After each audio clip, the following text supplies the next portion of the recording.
পক্ষে কিছু হলেও ওই বস্ফোরণের মতো জায়গায় যারা এত কিছু পাওয়ার পরেও, লক্ষ্মীর ভান্ডারের বর্ধিত টাকা পাওয়ার পরেও তৃণমূল কংগ্রেসকে ভোট না দিয়ে বিজেপিকে ভোট দিয়েছে, আমাদের সেখানে অন্তত পক্ষে কিছু লক্ষ্মীর ভান্ডার আমাদের কেটে দেওয়া দরকার আছে।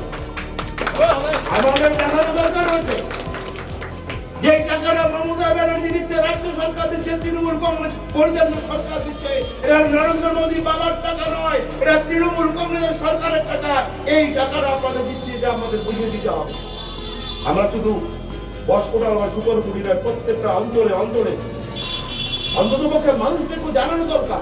আমরা ওরা করে যারা বিরোধী করে, বিরোধী দলের সঙ্গে যুক্ত, তাদেরকে একঘরে করে রাখা, তাদেরকে বিভিন্ন সরকারি যে সহায়তা আছে, প্রকল্পগুলো আছে, সেগুলো থেকে বিরত রাখা, তাদেরকে প্রতারিত করা, ডিপ্রাইভ করা, এটা সরকারের কাম্য নয়।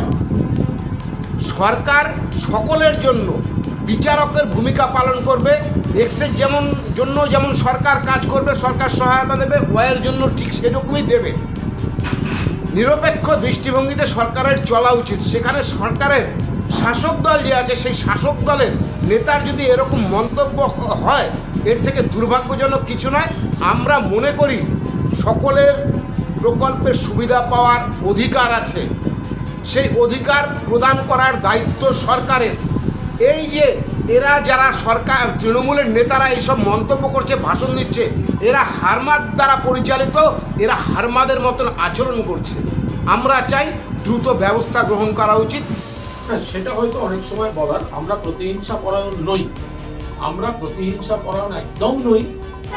কারণ কেন্দ্রীয় সরকার প্রতিহিংসা পরায়ণ, তারা বাংলায় হেরে গেছে বলে আবাসের টাকা, 100 দিনের টাকা বন্ধ করেছে।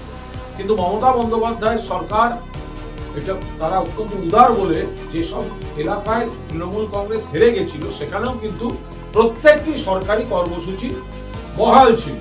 কিন্তু আমাদের নেতারাও সেটা বলতে চাইছে যে কিছু কিছু লোক তৃণমূলকে আক্রমণ করবেন, ব্যক্তি আক্রমণ করবেন, কুরুচিকর আক্রমণ করবেন, আবার লক্ষ্মীর ভান্ডার থেকে স্বাস্থ্যসাথী সমস্ত সুবিধাগুলো নেবেন, সরকারের ভালো সুবিধাগুলো নেবেন এবং সরকারকে কুরুচিকর আক্রমণ করবেন। এই দুটো কতখানি একসঙ্গে চলাটা নৈতিকভাবে এটা গ্রহণযোগ্য, সেটা নিয়ে কেউ কেউ তাদের মতামত দিয়েছে।